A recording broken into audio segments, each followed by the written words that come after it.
Hi అండి, అందరికీ నమస్కారం. ఈ రోజే అతిపెద్ద అమావాస్య. అమావాస్య సామాన్యమైనది కాదు, శక్తివంతమైన అమావాస్య రోజు ఉప్పుతో ఇలా చేస్తే మీ కష్టాలన్నీ కూడా తీరిపోతాయి.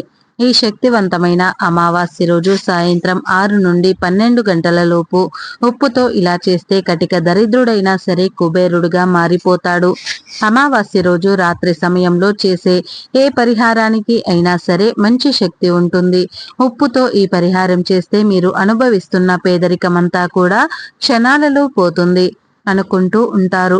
తల్లిదండ్రులు, అన్నదమ్ములు, అక్క చెల్లెళ్ళు, భార్యా పిల్లలు ఇలా ఓ చక్కటి కుటుంబంతో ప్రశాంత జీవితాన్ని గడపాలని కోరుకుంటారు. అంతా బాగానే ఉంది అనుకునే సమయానికి ఏదో ఒక గొడవ వచ్చి పడుతుంది.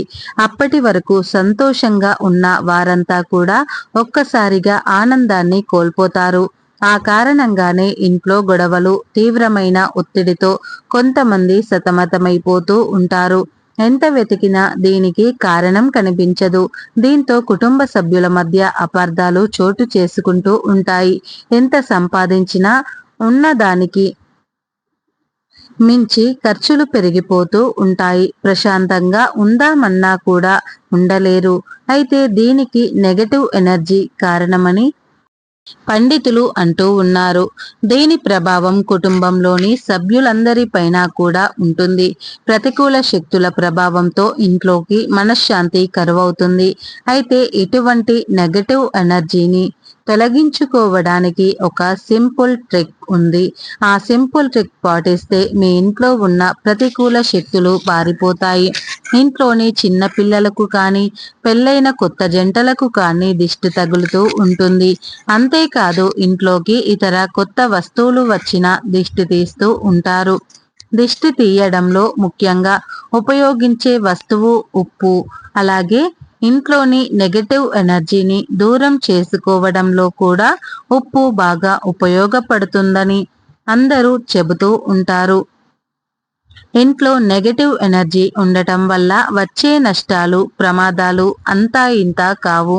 ఇంట్లో దరిద్రం తాండవించడం, మానసిక శాంతి, గొడవలు, అదృష్టము కలిసి రాకపోవటం ఇలాంటివన్నీ కూడా చూసే ఉంటారు. ఈ పరిస్థితులు తరచుగా అనేక విధాలుగా జీవితంపై ప్రభావితం చేస్తాయి. మన చుట్టూ ఉన్న ప్రతికూల పరిస్థితులను తొలగించుకోవడానికి ఉప్పు బాగా హెల్ప్ అవుతుంది.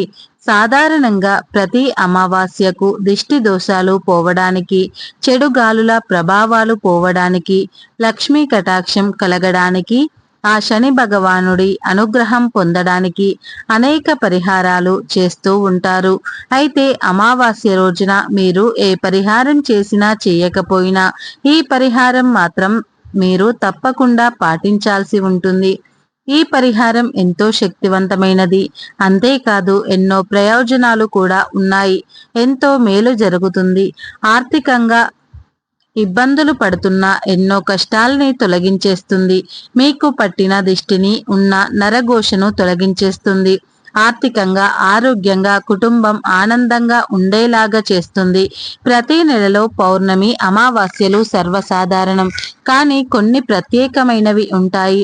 ఈ రోజులను పవిత్రంగా భావించి పూజా కార్యక్రమాలు చేపడతారు. అమావాస్య చాలా ప్రత్యేకమైనది. అమావాస్య రోజున చాలా మంది ఉపవాసం ఉండడం, దానం చేయడం, దేవుళ్లకు పూజలు చేయడం వంటివి చేస్తారు. ఇలా చేయటం వలన తాము చేసిన పాపాల నుండి మరియు తప్పుల నుండి మోక్షం పొందుతారని, లభిస్తుందని చాలా మంది నమ్ముతూ ఉంటారు. అమావాస్య రోజున ఉదయాన్నే నిద్రలేచి పవిత్రమైన నదిలో లేదా ప్రవహించే నీటిలో స్నానం చేయాలి. ఇది ఎంతో శుభ సూచకం. అయితే నదీ ప్రాంతానికి వెళ్ళలేని వారు ఒక చెంబు గంగాజలం తీసుకుని వచ్చి స్నానం చేసే నీటిలో కలిపి స్నానం చేసుకోవాలి. ఈ రోజు సూర్య భగవానునికి చెంబుతో నీళ్లను సమర్పిస్తే మీకు మంచి ఫలితాలు వస్తాయి. అలాగే ఎర్రటి పువ్వులను ఒక రాగి చెంబులో వేసి అందులో అక్షింతలు వేసి సూర్య భగవానుడికి ఆజ్యం సమర్పించాలి. అలాగే ఈ రోజు పితృదేవతల కోసం ఉపవాసం ఉండాలి. అలాగే పేదలకు వారి పేరు మీద దాన ధర్మాలు చేయటం వలన పితృదేవతలు సంతోషిస్తారు. అమావాస్య రోజు ఖచ్చితంగా చేయవలసిన 4 పనులు ఉన్నాయి. మొదటిది పితృపూజ. ఈ సందర్భంలో మీరు మీ పూర్వీకులను గుర్తు చేసుకొని వారి జ్ఞాపకాలను గౌరవిస్తూ వారి ఆశీస్సులు కూడా కోరుకోవచ్చు. రెండవది ఉసిరి చెట్టుకు పూజ చేయడం. అమావాస్య రోజున ఉసిరి చెట్టును పూజించడం వల్ల మంచి జరుగుతుందని జ్యోతిష్య శాస్త్ర నిపుణులు చెబుతూ ఉన్నారు. అమావాస్య రోజు ఉసిరి చెట్టును పూజించడం వల్ల మీ నుంచి కష్టాలన్నీ కూడా దూరమవుతాయి. అంతేకాకుండా అనారోగ్య సమస్యలు కూడా సులభంగా తగ్గుతాయని పండితులు చెబుతున్నారు. ఇక మూడవది ధ్యానం. ధ్యానం చేయండి మరియు మంత్రాల ఉచ్చారణలు మరియు సంగీతం కూడా ఉదయం వినండి. ఇది మిమ్మల్ని శాంతపరిచి మనసును నియంత్రిస్తుంది. ఇక నాలుగవది దానాలు. ఈ రోజు కొంత డబ్బును మీరు పేదలకు మరియు అవసరమైన వారికి దానం చేయాలి. జీవనానికి అవసరమైన వస్తువులు లేదా ఆహారం, బట్టలు ఇవ్వవచ్చునని. గోచార ప్రభావంతో ఉన్నవారు కాకులకు బెల్లంతో చేసిన గోధుమ రొట్టెలను వేయండి. పశుపక్షాదులకు త్రాగడానికి నీళ్లను ఏర్పాటు చేయండి. శుభం కలుగుతుంది. అమావాస్య రోజు ఎవరైతే ఈ 4 విధి విధానాలు పాటిస్తారో వారికి సకల శుభాలు కలుగుతాయని పండితులు చెబుతున్నారు. అలాగే అమావాస్య రోజు సాక్షాత్తు ఆ విష్ణు భగవానుడిని నువ్వుల నూనెతో దీపారాధన చేయటం వల్ల సకల సంపదలు కలుగుతాయని ఆధ్యాత్మిక పండితులు చెబుతున్నారు.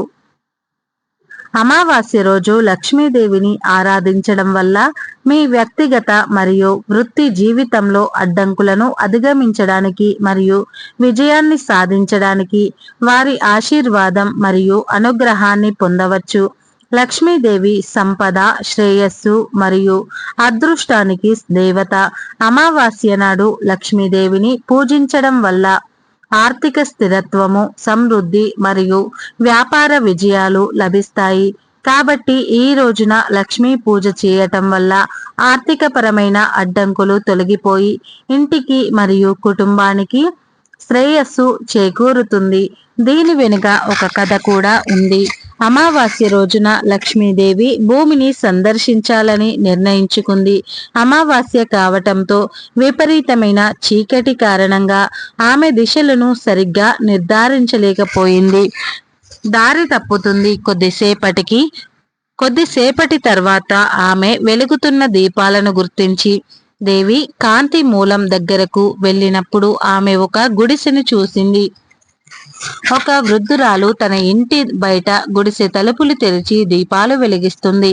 అనేక దీపాలను వెలిగించిన తర్వాత ఆమె తన పని చేయడానికి ప్రాంగణంలో కూర్చుంటుంది. లక్ష్మీదేవి వృద్ధురాలిని రాత్రిపూట బస చేయడానికి స్థలం కోసం అభ్యర్థిస్తుంది. లక్ష్మీదేవి ప్రశాంతంగా విశ్రాంతి తీసుకునేలాగా వృద్ధురాలు స్థలం మరియు మంచం మొదలైన ఏర్పాటు చేస్తుంది. లక్ష్మీదేవి విశ్రాంతి తీసుకోవడానికి అక్కడ ఆగుతుంది. వృద్ధురాలు సేవ మరియు అంకిత భావం ఆమెను సంతోషపరుస్తాయి. వృద్ధురాలు పనిచేస్తూనే ఉంది. పనంతా పూర్తయ్యాక నిద్రపోయింది. మరుసటి రోజు వృద్ధురాలు మేల్కొన్నప్పుడు ఆమె సాధారణ గుడిసె కాస్త రాజభవనం వలె అందమైన ఇల్లుగా మార్చబడింది. ఆమె ఇల్లు సంపద మరియు ఆహారంతో నిండిపోయింది. దేనికి లోటు లేదు. తల్లి లక్ష్మి ఎప్పుడు వెళ్ళిపోయింది. వృద్ధురాలు నిద్రలో గుర్తించలేదు. ఇదంతా తల్లి లక్ష్మీదేవి కారణంగానే జరిగిందని వృద్ధురాలు గ్రహించింది. అప్పుడు లక్ష్మీమాత వృద్ధురాలి ముందు ప్రత్యక్షమై అమావాస్య నాడు దీపాలు వెలిగించి చీకటిని పోగొట్టి నాకు దారి చూపే వారందరూ కూడా ఎల్లప్పుడూ నా ఆశీస్సులను పొందుతారు అని చెబుతుంది. అమావాస్య నాడు లక్ష్మీదేవిని పూజించి దీపాలు వెలిగించే సాంప్రదాయం ఎప్పటి నుంచో మొదలైంది. అమావాస్య నాడు లక్ష్మీదేవిని పూజించడం, దీపాలు వెలిగించడం, ఇంటి తలుపులు తెరిచి ఉంచడం శుభప్రదంగా భావిస్తారు. ఈ అతిపెద్ద అమావాస్య రోజు మీకు ఉన్న దారిద్రాన్ని పోగొట్టుకోవడానికి ఉప్పుతో ఏం చేయాలో ఇప్పుడు మనం ఈ వీడియోలో తెలుసుకుందాం. ముందుగా ఒక గాజు బౌల్ తీసుకొని దాని నిండుగా గల్లులుప్పును వేయండి. ఈ పరిహారానికి మెయిన్గా గల్లులుప్పే ప్రధానమైనది. గిన్నెలో గల్లులుప్పు వేసి ఆ ఉప్పు పైన చిటికెడు పసుపు కుంకుమను వేయండి. ఆ తర్వాత ఆ ఉప్పుపై ఒక తమలపాకును కూడా పెట్టండి. తమలపాకు చాలా శక్తివంతమైనది. తమలపాకు లేనిదే ఏ పూజ పూర్తి కాదు. ఉప్పుపై తమలపాకు పెట్టిన తర్వాత దానిపై 5 లేదా 6 కర్పూర బిళ్ళలను వేయండి. ఇప్పుడు ఆ ఉప్పు గిన్నెను ఒక ప్లేట్లో పెట్టండి. ఆ తర్వాత ప్లేట్ను పట్టుకొని మీ ఇల్లంతా కూడా తిరగండి. మీ ఇంటిలో ఎన్ని గదులు ఉంటే అన్ని గదులలో కూడా తిరగండి. మీరు ఈ ప్లేట్ను పట్టుకొని తిరిగేటప్పుడు ఆ కర్పూరం ఆరిపోకుండా చూసుకోవాలి. ఇలా ఇల్లంతా తిప్పిన తర్వాత ఇంటి బయటకు వచ్చి ఇంటి గుమ్మానికి ఉప్పు కర్పూర హారతితో దిష్టి తీయాలి. ఇలా తీసి ఆ గిన్నెను ఉప్పు గిన్నె పెట్టిన ప్లేట్ను ఇంటి గుమ్మం బయటనే పక్కకు పెట్టాలి. ఇలా ఈ రోజు సాయంత్రం 6 నుండి రాత్రి 12 గంటలలోపు చేయాలి. రాత్రి పూట ఎక్కువగా నెగటివ్ ఎనర్జీ ప్రభావం చూపుతూ ఉంటుంది. ఆ నెగటివ్ ఎనర్జీని పరిహారం తొలగించేస్తుంది. ఇక వాటిని గుమ్మం పక్కన పెట్టి మీరు తలుపులు మూసేయండి. ఇక మరుసటి రోజు ఉదయం ఆ ప్లేట్లో పెట్టిన ఉప్పును తమలపాకును ఒక కవర్లో వేసి పారే నీటిలో పడేయండి. లేదా బాగా చెట్లు ఉన్న చోట వీటిని పడేసి ఇంటికి వచ్చేయండి. తర్వాత కాళ్ళు చేతులు కడుక్కొని ఇంటిని శుభ్రం చేసి స్నానం చేసి పూజ చేయండి. ఇలా ఈ రోజున ఉప్పుతో ఈ పరిహారం చేస్తే మీ దరిద్రం అంతా కూడా పోతుంది. ఆర్థిక సమస్యలు, ఆరోగ్య సమస్యలు, కుటుంబ బాధలు అన్నీ కూడా తొలగిపోతాయి. ఉప్పు మరియు తమలపాకు కర్పూరం చాలా శక్తివంతమైనవి. వీటితో అమావాస్యను పరిహారం చేస్తే చాలా చక్కటి ఫలితాలను పొందుతారు. మీకు ఉన్న కష్టాలన్నీ కూడా తీరిపోతాయి. మరి ప్రతి ఒక్కరూ ఈ శక్తివంతమైన అమావాస్య రోజు ఉప్పుతో ఇలా చేసి మీకు ఉన్న దరిద్రాన్ని తొలగించుకొని ధనవంతులుగా మారిపోండి.